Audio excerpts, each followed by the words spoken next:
So the Guatemala Student Association, of course, was one of my first leadership experiences in college. And yes, in fact, because of the organization, I led a fundraiser in Guatemala. And it really looked at malnutrition in children. In Guatemala, about 50% of children under 5 suffer from hunger or malnourishment.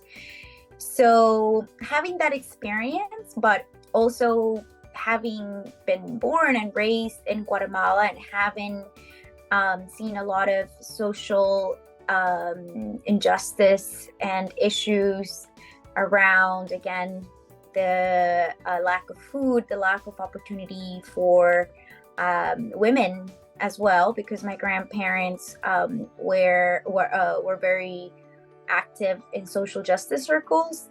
That all kind of came together, and that's where I first thought about a career in international development.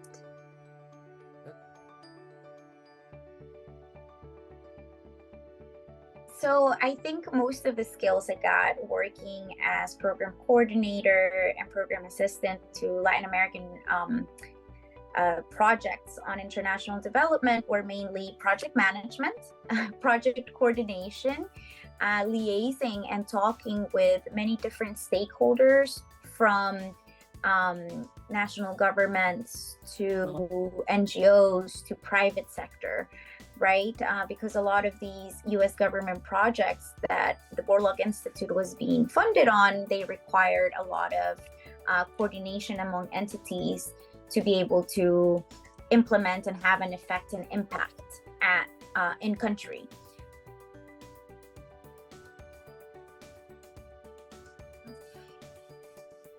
Graduating from Syracuse University, I was able to get back into international development space, first as an intern, and then I was hired by Tetra Tech ARD, which is a big implementer of USAID. And that allowed me to manage a very, very big project for the US government. It was around $95 million project in Colombia. And that really opened up the opportunity for when applications went out to be a contracting officer at USAID. And quite frankly, because I had been on the other side of project management and I understood what a contracting officer does, and they are really the people that have the warrant, is what we call the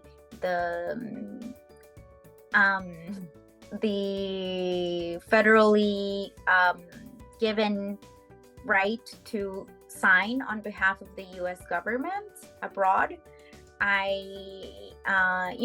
That was my dream, and I continued to look for opportunities. However, from the time that I graduated Syracuse to the time that I made it, which is I started working at USAID in 2022.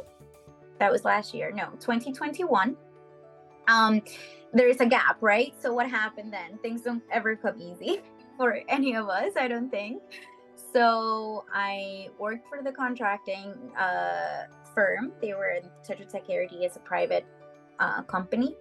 But then I also built my skills through the opportunities that did come. So for instance, I went to Guatemala on another Fulbright fellowship, but this one at a professional level, where I worked at the Ministry of Agriculture there and liaised with US government counterparts, which gave me more experience. And then I started working in US government after that experience in Guatemala as in the civil service. So I worked for the HIV/AIDS Bureau in the Department of Health, and I also worked in the Foreign Agricultural Service of the Department of Agriculture as civil service. So all of those things really helped, and really, in giving me the skills of public government management, public funding, coordination and management, and understanding how that works, and my experiences internationally all kind of came together.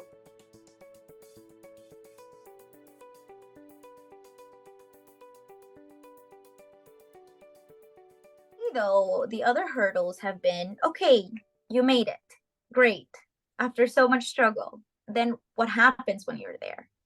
We don't necessarily have mentors. We don't necessarily have people that often look like us and that would, quickly take you in and say, I'll coach you.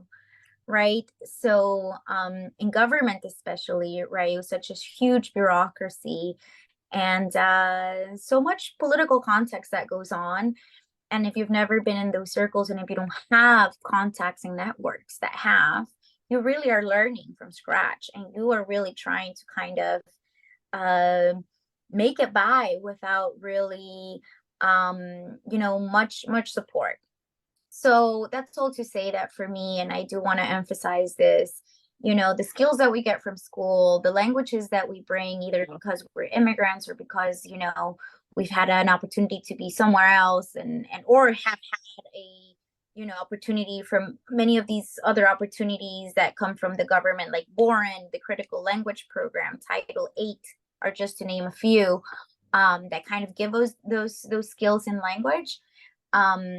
There's still a lot of soft skills, right, that we are left to fend off for in learning when we are in these circles when we finally make it. One of them I will say is knowing how to navigate uh harsh managers, harsh management.